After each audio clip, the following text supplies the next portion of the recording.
kehadiran ruang diskusi Cirebon yang selama ini menjadi tempat berkumpul dan berdiskusinya pemikiran-pemikiran bagi sebuah kemajuan dan perubahan yang ada di Kabupaten Cirebon kembali mengadakan kegiatan.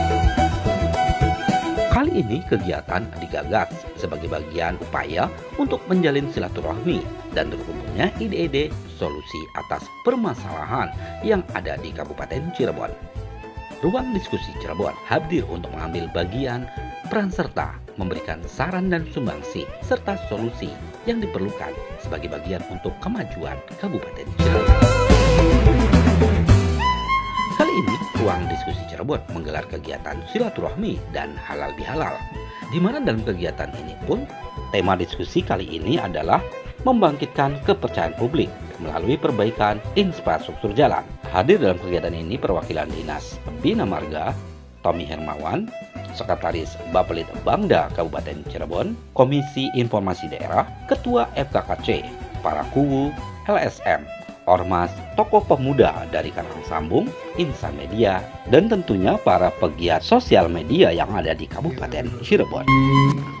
Narasumber dari Ketua Komisi Informasi Daerah Bapak Idrus, yang kami hormati Kepala Kasubag bagian untuk belanja sarana Pak Joyce Saputra, yang kami hormati Pak Uus dari Bapelid Bangda, serta pemerhati dari infrastruktur Bapak Insinyur Sugandi, serta bapak-bapak, ibu-ibu yang hadir di acara hari ini, yaitu silaturahmi halal bihalal keluarga besar Ruang Diskusi Cirebon. Kita sengaja mengambil tema yaitu membangkitkan lagi rasa kepercayaan publik melalui pembangunan infrastruktur jalan. Karena banyak yang bilang dari publik yang biasa kita riset di media sosial dan publik lainnya, permasalahan infrastruktur jalan ini menjadi permasalahan yang klasik. Ihdinas siratal mustaqim bi'anah wa bitabi mazid ya rabbana takrab ya nasira ni'mati wa babar rizki wa babar quwwati pertemuan kami ini sebagai solusi dalam memecahkan berbagai masalah yang ada di daerah kami Kabupaten Cirebon. Dan menalal mursalin walhamdulillahi rabbil alamin.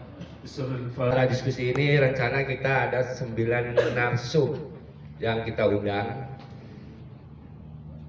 Dari beberapa narsum yang belum hadir itu sebagian masih di jalan, dan narsum dari Dewan Pak Anton itu posisi masih di Demak acara kunker, dan Ketua DPRD alhamdulillah sampai sekarang tidak ada konfirmasi sama sekali.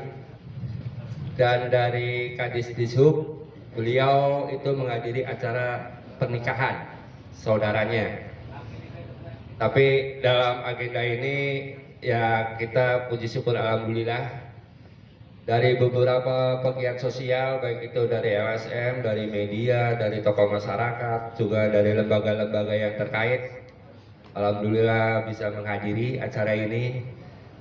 Tema yang sengaja kita usung itu tentang bangkitnya kepercayaan publik melalui perbaikan infrastruktur jalan, yang dimana pada bulan-bulan terakhir ini permasalahan jalan itu sangat riskan di masyarakat. Mungkin karena banyak jalan-jalan yang rusak, terus jalan yang sudah lama tidak diperbaiki. Tapi kita juga harus mencerna bahwa pertanggungjawaban jalan itu terdiri dari macam-macam. Ada jalan yang peruntukan untuk desa, ada jalan milik kabupaten, ada jalan milik provinsi, dan ada jalan milik negara. Mungkin semua masyarakat tidak melihatnya jalan itu rusak. Dan mungkin sebagai pihak Pemda sendiri itu merupakan sebuah permasalahan, tapi akan mencari sebuah solusi dari permasalahan yang ada di masyarakat. Yang kadang dalam sebuah pembangunan tidak semuanya itu terpuaskan.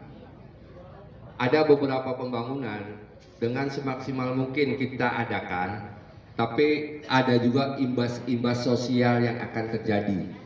Mungkin nanti di sini kita akan mencari solusi imbas-imbas sosial supaya itu bisa ditekan sedemikian rupa. Dari pemerhati masalah jalan, juga dari sisi hukumnya juga ada. Mungkin kita bedah, kita cari benang merah, Pak. Benang merah dari permasalahan-permasalahan yang ada di masyarakat, khususnya infrastruktur jalan ini, gimana caranya pembangunan ini tidak menimbulkan gejolak sosial yang meningkat. Itu yang ditamakan. Bukan menyelesaikan dengan pembagian. Itu tidak akan selesai. Contoh misalkan Kabupaten Cirebon, pembangunan itu sistemnya pembagian dan ego-ego sektoralnya itu sangat tinggi. PUTR maunya di mana? Maunya di mana? Otomatis permasalahan satu daerah itu tidak akan bisa selesaikan. Tapi mungkin ini sebagai gambaran ke depan, mudah-mudahan ke depan, permasalahan-permasalahan yang ada di masyarakat diselesaikan dalam satu soal. Manfaatkan momen ini semaksimal, mencari solusi gimana caranya Kabupaten Cirebon ini lebih baik ke depannya. Oke. Sekian dari kami, kita kembalikan ke moderator. Wabillahi taufiq wal hidayah. Wassalamualaikum warahmatullahi wabarakatuh. Dari 564 ruas jalan sepanjang 1240 km itu, jalan yang rusak itu kurang lebih 150. Jadi kita diskusi kali ini bukan hanya menyikapi dampak, karena kejadian yang selama ini adalah selalu dampaknya kita sikapi, tapi kita tidak pernah mengurai akar persoalannya. Kalau akar persoalannya kita ketemu, insya Allah mudah-mudahan ada hal yang bisa kita sikapi untuk menyelesaikannya. Tapi kalau kita menyikapi dampak-dampak akibat-akibat dari salah satu infrastruktur, ya seperti ini. Jadi akhirnya ketika ada jalan rusak, cuma dampaknya kecelakaan, kita tambal, selesai. Tapi itu tidak menyelesaikan masalah untuk jangka yang panjang. Maka kemudian kita diharapkan mampu untuk bisa mengurai salah satunya adalah akar dari persoalan jalan ini. Barangkali satu hal kita minta bantuan Pak Uus selaku perwakilan dari Bapelitbangda untuk bisa memaparkan bagaimana sih kondisi Kabupaten Cirebon ini secara global. Waktu dan tempat saya persilakan Pak Uus. Sudah mengundang, sebetulnya saya hadir di sini mewakili Pak Sekda. Agak terlalu jauh sih, tadi di disposisi ke Pak Dani selaku Kepala Bapelitbangda. Kemudian karena beliau saat ini juga sedang diklat tim, gitu, akhirnya menugaskan saya untuk hadir di sini. Alhamdulillah saya bisa hadir di sini. Secara umum, kalau kita bicara khusus berkaitan dengan infrastruktur jalan, kondisinya kondisi baik itu baru mencapai 52% di tahun 2021-2022. Dari target di akhir tahun RPJMD 100%, Pak. Ini khususnya untuk jalan kabupaten. Karena kita cerita yang ada atau menjadi kewenangan kita. Mungkin secara lebih rinci nanti Pak Romi atau Pak Kadis PUTR yang akan menjelaskan soal ini. Angka tersebut sebetulnya dari tahun ke tahun naik turun, Pak. Kalau jalan itu ya, di kecamatan itu fokus pada satu ruas di jalan utama, misalkan semua desa bersepakat untuk membenahi atau membereskan jalan yang itu harus diperbaiki.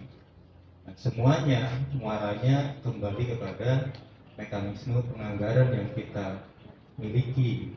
Ketika kita Kabupaten Cirebon dan semua kabupaten yang ada di Indonesia dihantam badai COVID, di situ permasalahan awal kenapa kondisi saat ini jalannya seperti yang kita rasakan, tingkat kepuasan publiknya jauh turun drastis. Ini menjadi akumulasi, Pak.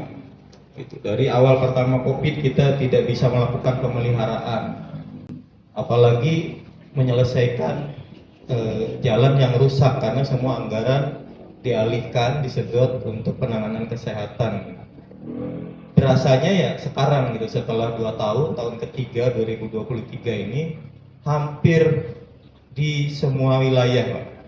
Kalau kita nonton berita di TV atau baca di koran itu, saya kira tidak cuma di Kabupaten Cirebon, hampir di semuanya permasalahan ini dikeluhkan. Itu yang menjadi salah satu penyebab. Dari sisi penganggaran itu sendiri, kami di Baplitbangda selaku anggota TAPD untuk tahun 2023, Bapak Ibu, ini biar kita semua sama-sama memahami, anggaran paling besar itu tersedot untuk reformasi birokrasi melalui optimalisasi pelayanan publik yang prima. Gitu. Di situ isinya ada anggaran untuk belanja pegawai, kemudian plus beban berat kita terkait dengan pengangkatan tenaga P3K, gitu, yang anggarannya harus disediakan oleh pemerintah daerah. Kemudian selanjutnya anggaran untuk peningkatan akses, kualitas pendidikan dan partisipasi masyarakat untuk keberlanjutan pendidikan dasar. Ini karena undang-undangnya sudah jelas menyatakan gitu angkanya minimal 20%, di kita itu sampai 32,47%. Berapa anggaran untuk infrastruktur? Gitu. Infrastruktur di kita ini bukan hanya menyangkut jalan, Bapak Ibu.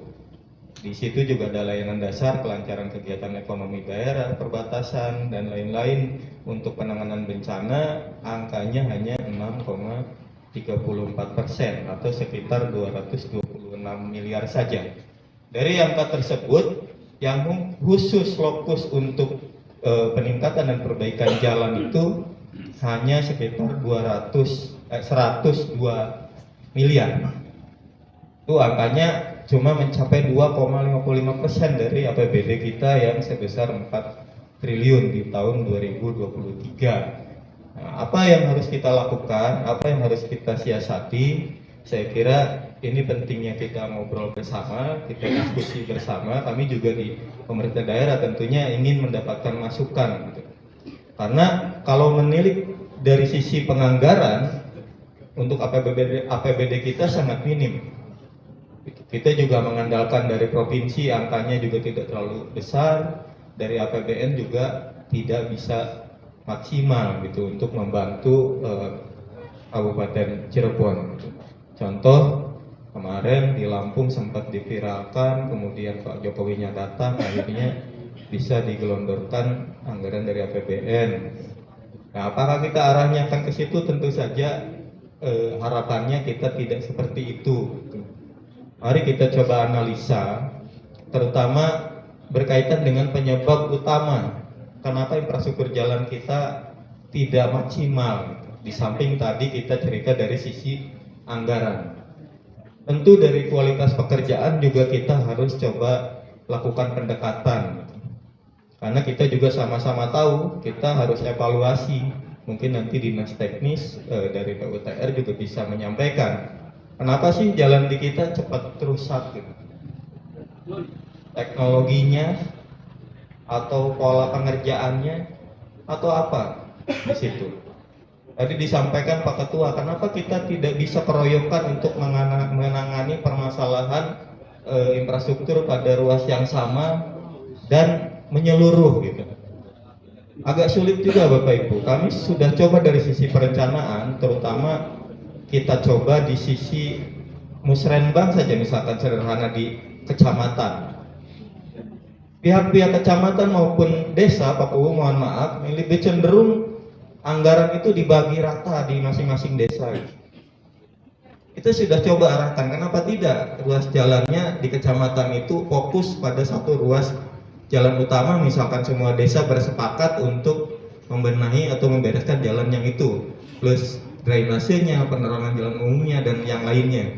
Tapi kenyataannya Pak Kuwu, Pak Camat lebih senang anggarannya dibagi ke masing-masing desa dengan perbaikan yang cenderung tidak menyeluruh gitu, sedikit-sedikit di masing-masing desa gitu. Itu salah satu contoh. Kemudian anggaran dari pokok-pokok pikiran dewan misalkan yang terhormat gitu. Hampir sama polanya seperti itu. Karena mereka juga mungkin berbasis audiens misalkan. saya lebih cenderung beresin jalan di dapil saya misalnya. Padahal ada yang urgent, ada ruas-ruas tertentu yang harus ditangani secara urgent, menyeluruh, dan itu perlu peran dari semuanya. Gitu.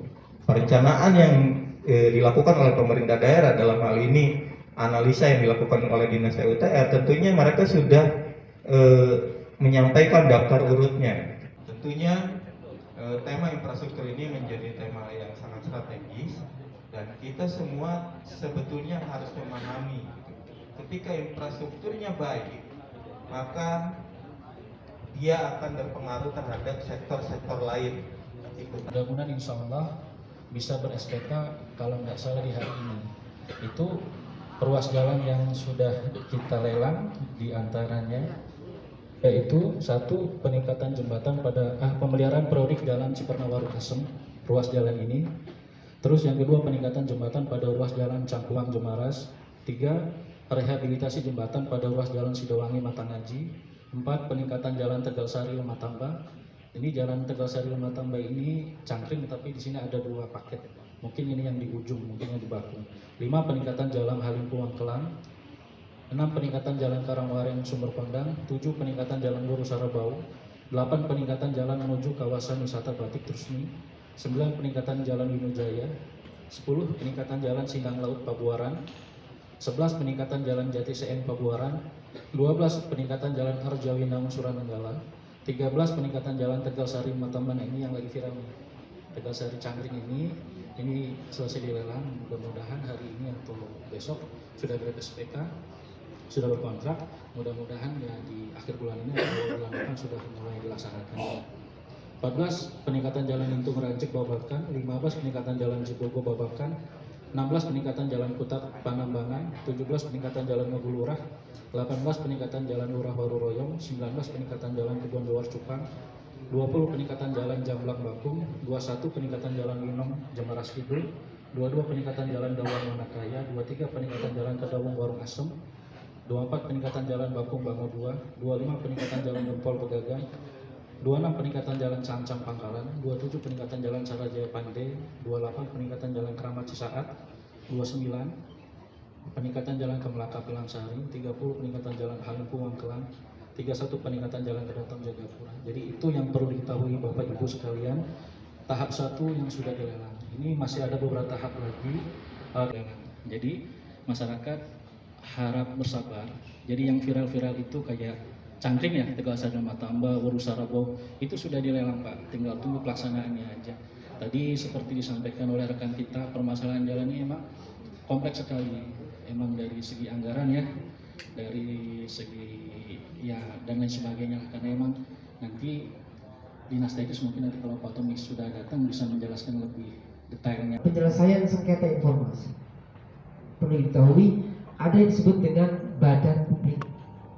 Ini alhamdulillah ini RDC memfasilitasi kami sekaligus memberikan sosialisasi tentang undang-undang KIP sedikit saja. Mohon izin barangkali agak panjang. Nanti agak ngerempet ke soal infrastruktur jalan. Ada yang disebut dengan badan publik. Badan publik itu secara umum garis besarnya adalah kira-kira lembaga atau instansi pemerintah yang sebagian atau seluruh anggarannya berasal dari pemerintah atau dari rakyat, anggaran uangnya. Bisa juga non pemerintah, organisasi masyarakat misalkan. Kalau sebagian anggarannya atau seluruh anggarannya itu dari pemerintah atau dari rakyat, maka disebut dengan badan publik. Maka kemudian badan publik dalam bentuk apapun, baik lembaga atau apapun, wajib memberikan informasi kepada masyarakat. Kalau informasi tidak disampaikan kepada masyarakat yang perlu disampaikan, maka ini ada sengketa nih. Ada sengketa. Nah, sengketa ini kemudian kita selesaikan di Komisi Informasi tentunya melalui bersurat, baik LSM, ormas atau perorangan individu. Contoh sederhana, misalkan Pak, ini kami selama 1 tahun berjalan hampir 15-an kasus Pak Wali, ini mohon izin karena banyaknya memang masalah-masalah di desa. Ini perlu kita sampaikan. Ini saya sampaikan, saya tidak perlu sampaikan desanya. hampir 15 kasus informasi ya, kasus informasi Pak ya, itu datang dari desa. Desa-desa ada yang minta data BLT, ada yang minta data APBD dan seterusnya. Semua tentang anggaran.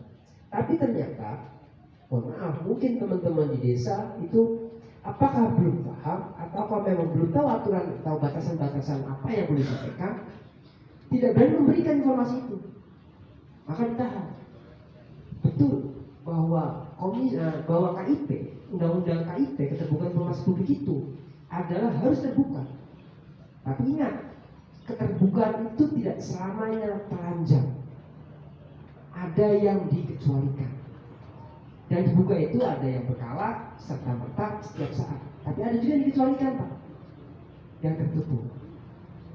Seringkali yang ditutupi justru malah soal anggaran. Padahal jelas Permendes mengatakan, Permendagri dan seterusnya mengatakan bahwa soal anggaran wajib hukumnya untuk disampaikan secara terbuka. Jadi ini seringkali soal anggaran yang mesti agak ditutup-tutupi lah, kira-kira gitu. Termasuk dinas, kemarin juga agak ramai pun saya sampaikan juga. Masuk surat kalau nggak salah dari Forkompimnas apa ya? Komunikasi pimpinan mas apa lah? Forkompimnas ya? Wah itu banyak. Wah mulai teman-teman dinas menghubungi kami, menghubungi Mas Ray dan seterusnya.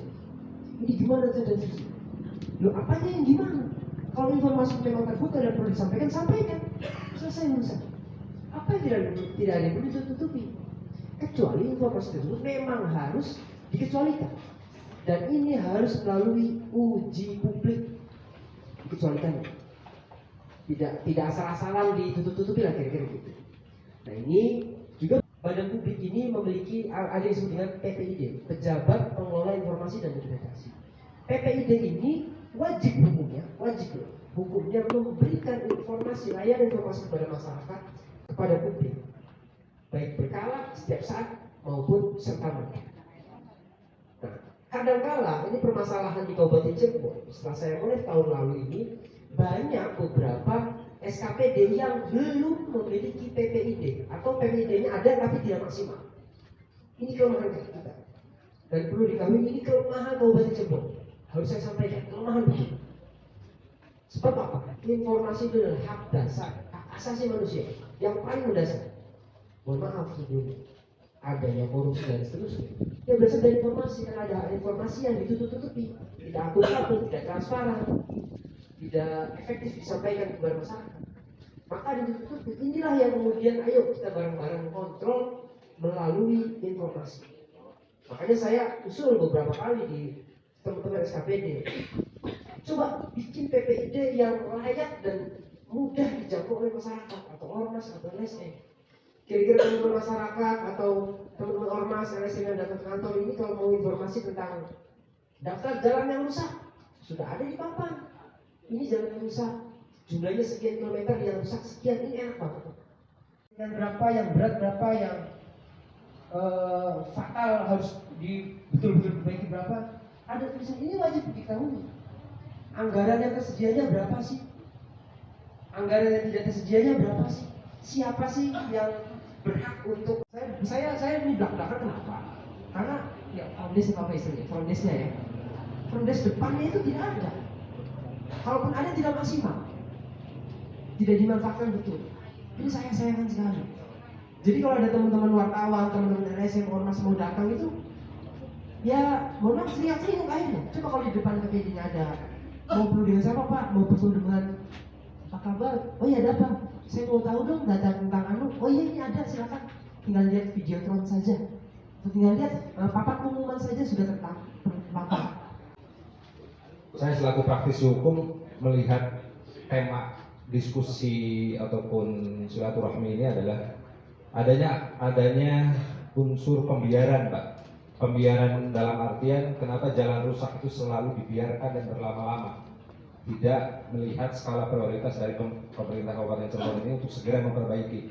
Bahkan kita lihat juga tadi dari paparan Mas Jois itu terkesan kenapa harus dilakukan bulan Mei, kenapa tidak di awal-awal. Itu artinya pemerintah Kabupaten Cirebon itu tidak menunjukkan prioritas untuk membangun infrastruktur daerah Kabupaten Cirebon. Kalau kita lihat dari paparan kemarin ada teman-teman adik-adik mahasiswa yang berdemonstrasi di kantor bupati, kemudian beberapa kali ada saya baca-baca artikel di berita media cetak dan di Metro TV juga muncul, itu jawabannya selalu klasik. Semua daerah juga terkena corona. Jadi tidak mungkin corona itu hanya melanda di Kabupaten Cirebon. Tetapi kenapa daerah kita, daerah tetangga kita seperti Majalengka ataupun Kuningan, ruas jalannya itu selalu bertambah? Itu yang mungkin yang harus dikaji bersama. Kenapa di Cirebon ini tidak adanya pembenahan yang lebih lanjut di situ? Kemudian dari sisi program visi misi Pak Bupati juga kita harus lihat juga karena sebelum dari RPJMD itu, kalau yang saya tahu itu adalah dari program visi misi beliau kemudian dikaji menjadi program kajian RPJMD, kemudian dibahas di DPRD, kemudian menjadi KUA PPAS dan menjadi sistem anggaran yang ada di satker di lingkungan Pemda Kabupaten Cirebon itu. Dan di sini kalau kita kaji lagi berapa capaian, mumpung ada Pak Uus nih selaku utusan dari Kabupaten Bangda ini, capaian dari program visi misi dari Pak Bupati itu di wilayah Kabupaten Cirebon, karena menjelang akhir tahun ini seperti apa Pak? Apakah sudah mendekati 90%? Jadi program visi misinya beliau itu yang ada di satker di lingkungan Pemda ini, apakah sudah cukup? Apa belum? Kalau belum, kenapa? Dan sayangnya di sini tidak ada yang hadir dari lembaga legislatif itu, karena lembaga legislatif yang bisa mengontrol sistem anggaran ataupun yang lainnya. Nah, dilihat dari sisi pidananya itu sebenarnya muncul di dalam Undang-Undang Nomor 29 di Undang-Undang LLAJ itu, barang siapa yang membiarkan jalan rusak dan tidak ditangani dengan segera atau cepat dan mengakibatkan luka ringan, berat ataupun kendaraannya yang berakibat fatal, itu bisa diajukan di meja persidangan. Makanya teman-teman di sini barangkali masih belum puas, ya bisa itu dipidanakan. Jadi tidak hanya nunggu viral, kemudian itu baru dieksekusi oleh Pemda. Kebetulan yang hadir di sini juga sangat tidak memuaskan, karena harusnya selaku Sekda, selaku tim TAPD itu hadir di sini, selaku pembina satker yang ada di Cirebon ini hadir, agar kita bisa menanyakan langsung apakah ada formula-formula khususnya dalam hal perbaikan jalan itu, jangan sampai dibiarkan terlalu lama. Ini hampir 2 tahun lebih. Begitu seorang pemimpin menjawab dari kebutuhan publik. Nah, kenapa tidak mengajukan kepada pemerintah provinsi? Karena pemerintah provinsi juga sangat berharap ingin mengucurkan dananya kepada wilayah Kabupaten Cirebon. Kemudian kenapa tidak meminta juga kepada APBN? Apakah ada polarisasi di sini? Kenapa sih tidak melakukan pendekatan-pendekatan kepada Pemprovnya ataupun kepada kementeriannya, padahal di sana sangat banyak anggaran untuk bisa diturunkan kepada wilayah Kabupaten Cirebon. Artinya ini berarti Kabupaten Cirebon itu tidak ada inisiatif untuk membangun kabupatennya, karena selalu berbicara stuck di wilayah itu. Alasan yang klasik buat kami ya. Makanya mungkin di sini saya tidak akan berlama-lama. Pemerhatinya adalah bapak-bapak semuanya, karena bapak-bapak juga pengguna jalan dan tahu jalan itu seperti apa itu bapak-bapak. Dan kita bersyukur bahwa masyarakat Cirebon ini ada di satu wilayah yang indah, yang memiliki daerah perbukitan dan memiliki daerah pantai dan laut. Itu ada satu pepatah cerminan dari satu kemajuan komunitas atau masyarakat. Manakala jalan itu cantik, baik, berarti masyarakatnya sudah maju. Manakala jalan itu jelek atau rusak, ini masih ada di belakang. Bapak-bapak yang saya hormati, saya mengklasifikasikan bahwa Kabupaten Cirebon ini ada sebagian di daerah wilayah perbukitan dan sebagian besar lagi di wilayah datar. Di wilayah perbukitan, jalan-jalan yang mendaki dan ini mempunyai bentuk geometrik yang bagus, artinya layak untuk kita pakai.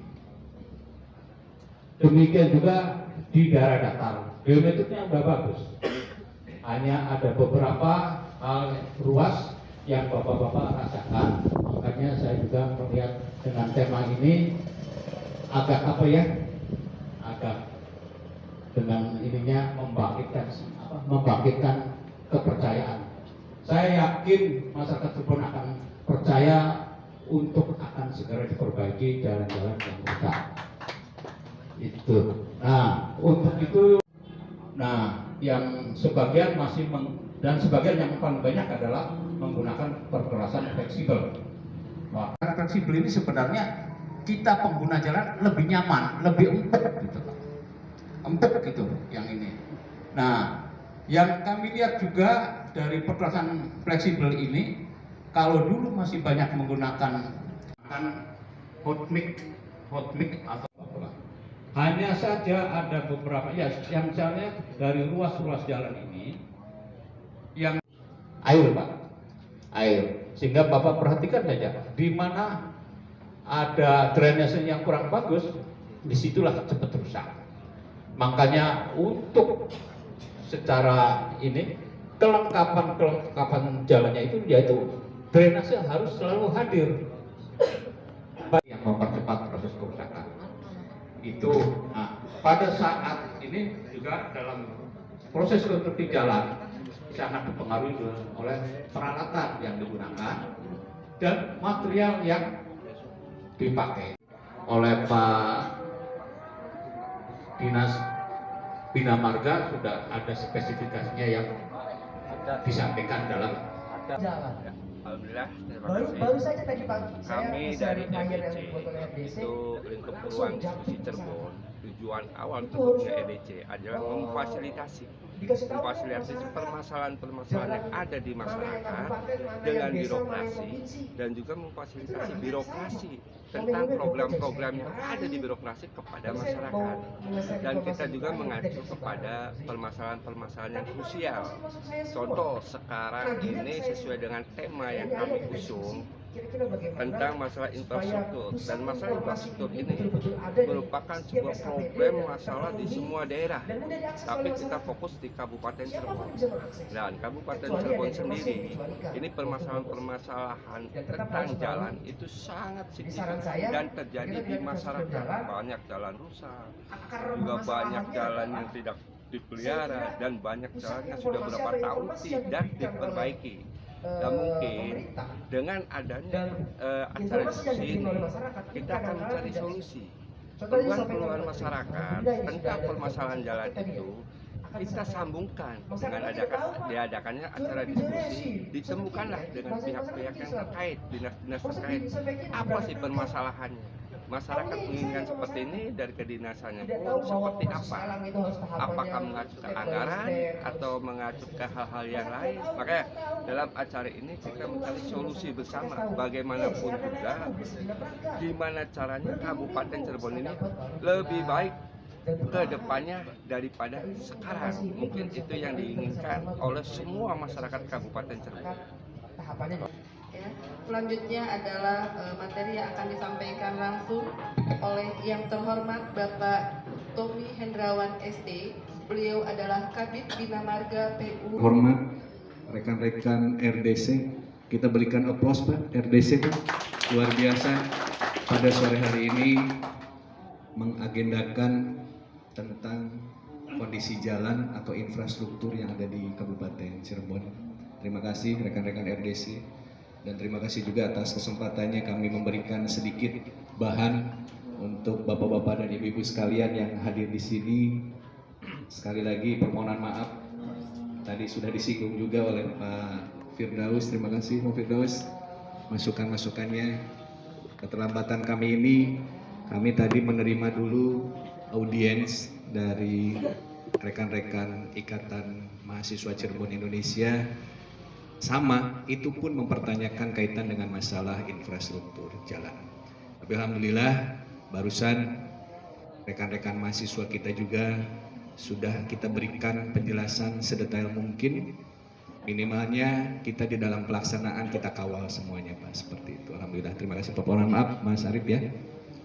Izinkan Bapak-Bapak dan Ibu-Ibu sekalian yang kami hormati, sebagai bahan informasi kepada Bapak-Bapak sekalian atau Ibu-Ibu sekalian yang hadir di sini, sebelumnya kami informasikan terlebih dahulu Pak, terkait dengan kewenangan-kewenangan infrastruktur yang ada di Kabupaten Cirebon.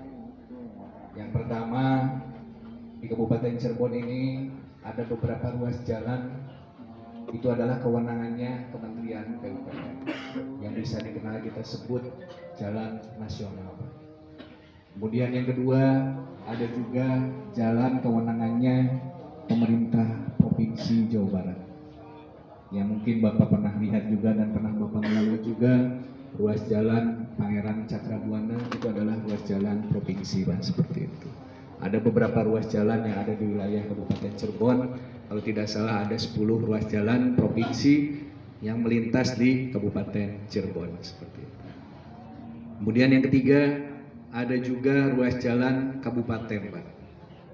Ruas jalan kabupaten sesuai dengan SK Bupati nomor 620/126/PUPR/2020 tentang ruas-ruas jalan Kabupaten Cirebon. Kabupaten Cirebon memiliki panjang luas kurang lebih 1.240,3 km Pak.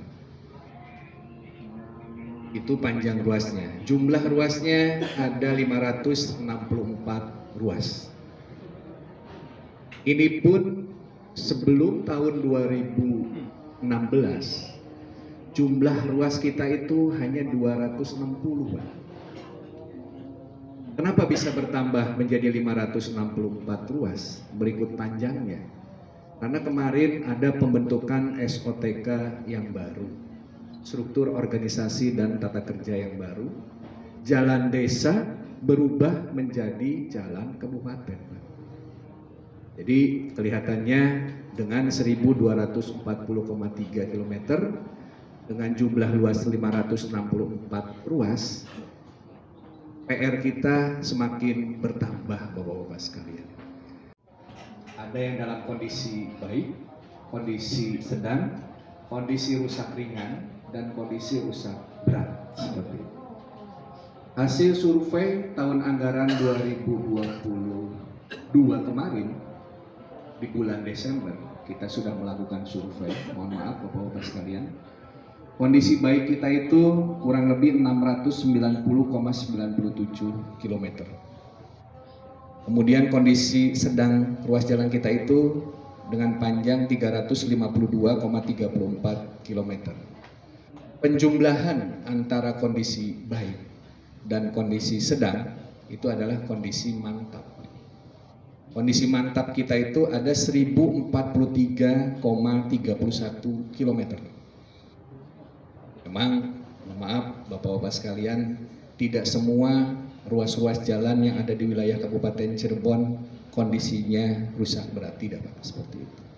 Ini berdasarkan data yang kami lakukan, yang kami survei sesuai dengan kondisi jalan per akhir Desember 2022, seperti itu. Kemudian yang rusak ringan untuk tahun anggaran kemarin itu kurang lebih 96,14 km seperti itu.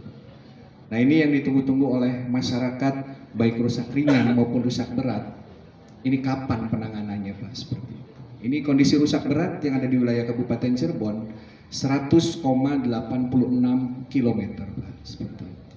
Kalau dipresentasikan dengan panjang itu kurang lebih 8,13%. Jadi Bapak-Bapak sekalian perlu diketahui juga supaya kami menyampaikan ini berdasarkan data yang ada.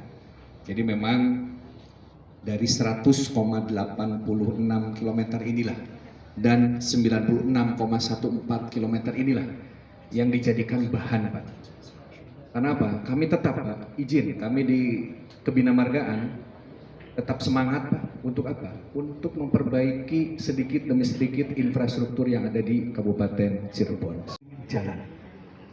tahun anggaran 2023 sekarang, kita sudah melaksanakan kegiatan pemeliharaan rutin sebanyak 48 ruas. Sisanya masih banyak, Pak. Sedangkan ruas jalan kita itu 564 ruas. Kurang lebih 510 ruas lagi yang belum kita pelihara secara rutin jalan. Kemarin kita sudah melakukan proses pemeliharaan rutin di 48 ruas dengan panjang